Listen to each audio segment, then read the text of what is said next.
Decision from Rodney Hamright and Suderite. In a world where the boundaries between galaxies blur, John Mitchell finds himself caught in an interstellar conflict that challenges the very core of his identity. Get it today at Amazon.com or on Audible and iTunes, or listen on Apple Podcast. Chapter 1. The Stargazer's Solitude. The alarm never sounds. I'm awake before it can, eyes snapping open in the pre-dawn darkness. Old habits die hard. I swing my legs over the bed's edge, cool air hitting my skin, rub the sleep from my eyes, trying to shake off the remnants of another restless night. Same dream, same faces, same guilt. Deep breath. Focus on the present. My running shoes wait by the door, a silent invitation to escape. I slide them on, muscle memory taking over as I lace them tight. The familiar ritual grounds me, each loop and pull a reminder. I'm here. I'm now. I'm okay. But am I? The thought nags as I step outside. Crisp air fills my lungs, carrying the distant crash of waves. The town sleeps, unaware of the storm inside me. "Another early morning, Mitchell?" Mrs. Hernandez calls from her porch next door, always up at this ungodly hour, watering her prized roses. I manage a nod. "Yes, ma'am. Beautiful day for a run." "You take care now. Don't push yourself too hard." If only she knew. I've been pushing myself my whole life. It's all I know. The pavement stretches before me, a blank canvas waiting to be filled. One foot in front of the other. Left, right, left, right. The rhythm should be comforting, but my mind wanders. Uncle Thomas's voice echoes in my head. Mitchell never backs down from a challenge, John. It's in our blood." Is that why I can't let go? Why I'm still fighting battles long since over? The ocean comes into view, vast and indifferent. I pause, chest heaving, and stare at the horizon. Somewhere out there, beyond the stars, lie the answers I seek. Or maybe just more questions. A brisk wind whips my face, urging me forward. There's work to be done. People who need me. I can't afford to dwell in the past. But as I turn to head back, I can't shake the feeling that the past isn't done with me yet. The sand yields beneath my feet as I pick up my pace, each stride propelling me further along the deserted shoreline. My breath materializes in wispy clouds, dissipating in the cool morning air. The rhythmic pounding of my feet against the packed sand echoes the cadence of long-ago drills. Left, right. Left, right. My mind drifts, unbidden, to the scorching deserts of Proxima B. The weight, my exosuit, the constant hum of life support systems, the faces of my squad, some now only memories. "Keep it tight, Mitchell!" Captain Reeves's voice rings in my ears, as clear as the day we ran those grueling endurance courses. I shake my head, willing the ghosts away. The beach stretches on, empty save for a few early-rising seabirds. Their cries mingle with the crash of waves, grounding me in the present. As I round the bend, the Veterans Center comes into view, a squat utilitarian building, its solar panels gleaming in the rising sun. I slow my pace, catching my breath as I approach the entrance. Inside, the air hums with quiet activity. A few familiar faces look up as I enter. "Morning, John." Dr. Patel nods from behind the reception desk. Her eyes, as always, seem to see right through me. "Doctor?" I reply, my voice clipped. I scan my ID, the familiar routine a balm to my racing thoughts. As I make my way to the locker room, I pass Jenkins, an old Titan campaign vet. As I clean up and change clothes, I notice Jenkins struggling with his holopad, his cybernetic hand twitching slightly. "Need a hand?" I ask, pausing. Jenkins grunts, frustration etched in his weathered face. "Yeah, this thing's acting up again. Can't get my med schedule straight." I take the pad, quickly navigating through the interface. "There," I say, handing it back. "Should be all set now." "Thanks, Mitchell." Jenkins mumbles, avoiding eye contact. I understand. We all carry our burdens here. As I change into my volunteer uniform, I can't shake the feeling that something's different today. A tension in the air, perhaps, or maybe it's just the weight of memories pressing down on me like a gravitational anomaly. Whatever it is, I've got work to do, and in the end, that's all that matters. I grab a stack of data pads and began methodically updating patient files. The repetitive task is soothing, allowing my mind to focus on something concrete. Each swipe, each entry is a small act of service. "John, could you help with the supply inventory?" Sarah, our logistics coordinator, calls out. "On it," I respond, setting aside the pads. In the storage room, I move with practiced efficiency, scanning barcodes and updating stock levels.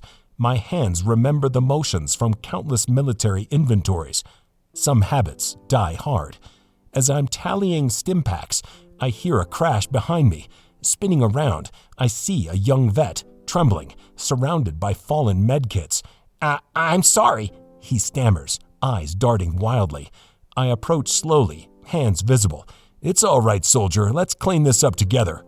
We work in silence, the simple act of restoring order seeming to calm him.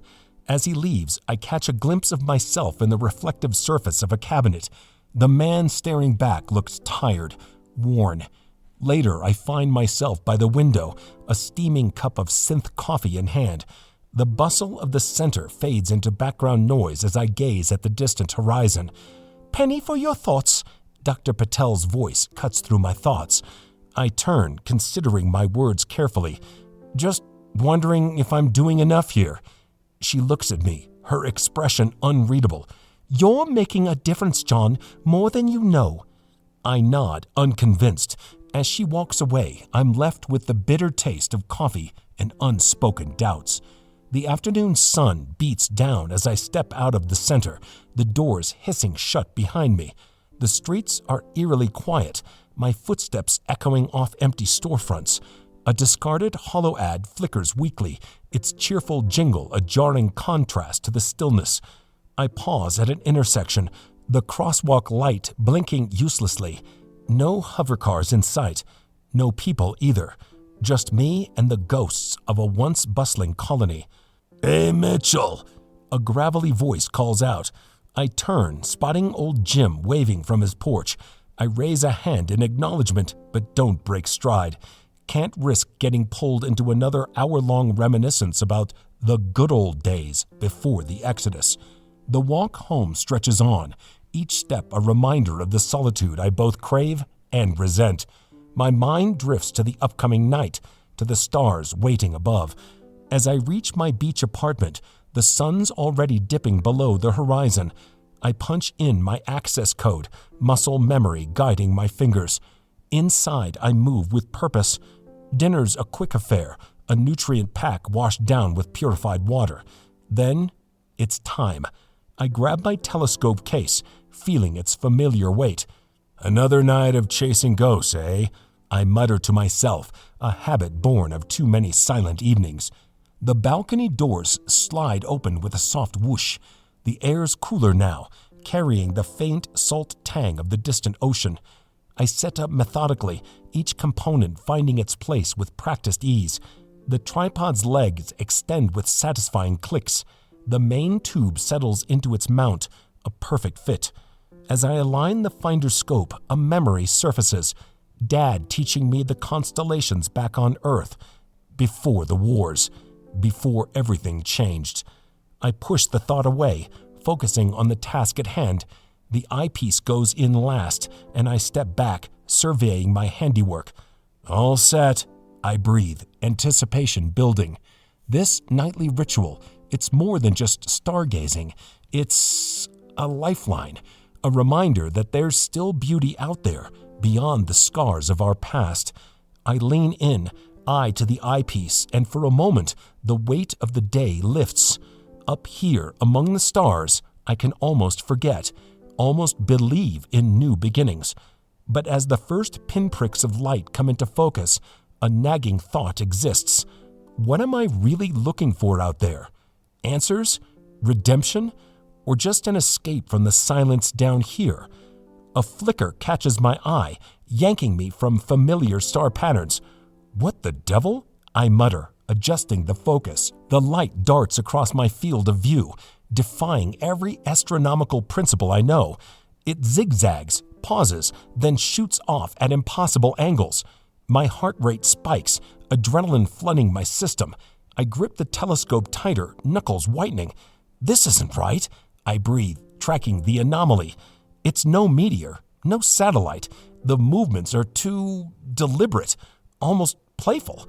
A chill runs down my spine as possibilities flood my mind. Easy, Mitchell, I tell myself, forcing slow, measured breaths. There's gotta be a logical explanation.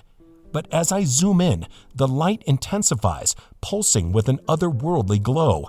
It hovers, as if aware it's being watched. My military instincts kick in, assessing, analyzing.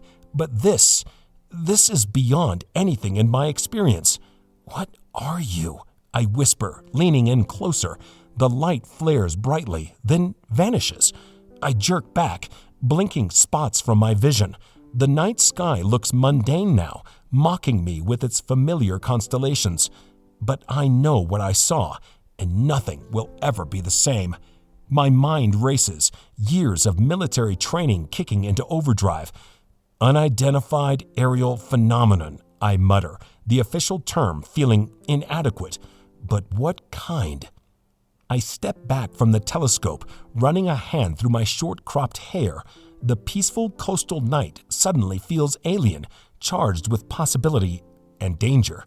Report it, a voice in my head urges. It's your duty. But another part of me hesitates. I came here for peace, to escape the constant vigilance, the weight of responsibility. And if it's nothing, I argue with myself, you'll look like a paranoid ex-soldier jumping at shadows. I pace the small balcony, the sound of distant waves a stark contrast to the turmoil in my mind. But if it's something, the thought trails off, implications too vast to fully grasp. I turn back to the telescope, half hoping to see the light again, half dreading it. The sky remains stubbornly ordinary. By the void, John, I mutter. Make a decision. My fingers twitch towards my comm unit, muscle memory from countless mission reports. But I pause, the weight of potential consequences heavy on my shoulders. I take a deep breath, letting the cool night air fill my lungs. The telescope stands silent, a sentinel to my indecision. Not tonight, I finally decide, the words barely audible. But I'll watch, and if it comes back... I leave the thought unfinished, stepping back from the edge. The mystery lingers, a shimmering possibility against the tranquil backdrop of my chosen refuge. I lean against the railing, eyes still locked on the vast expanse above. The stars wink back, familiar constellations suddenly seeming less fixed, less certain. What are you? I whisper, the question hanging in the air. A chill runs down my spine, not entirely from the night breeze. The peaceful coastal town sleeps on, oblivious to the potential upheaval lurking just beyond our atmosphere. My hand clenches involuntarily, muscle memory from gripping a weapon. I force it to relax, reminding myself, "You're not that man anymore, John." But aren't I? The thought nags, persistent. The light may be gone, but the soldier in me is wide awake, senses on high alert. I turn from the sky, pacing the small balcony. 3 steps, turn. 3 steps, turn. The rhythm soothes, but can't quell the rising tide of questions. If it comes back, I mutter, if it's real, everything changes. The weight of that possibility settles on my shoulders. I've seen worlds change before, been part of that change. The cost was always high. I look back to the stars, searching for answers they can't provide. The mystery of that light, its potential to shatter the peace I've fought so hard to find, hangs between us. Tomorrow, I decide, voice low but firm. I'll watch again tomorrow. It's not a solution, but it's a plan. For now, it has to be enough. Decision from Rodney Hamright and Suderite. In a world where the boundaries between galaxies blur, John Mitchell finds himself caught in an interstellar conflict that challenges the very core of his identity. Get it today at Amazon.com or on Audible and iTunes, or listen on Apple Podcast.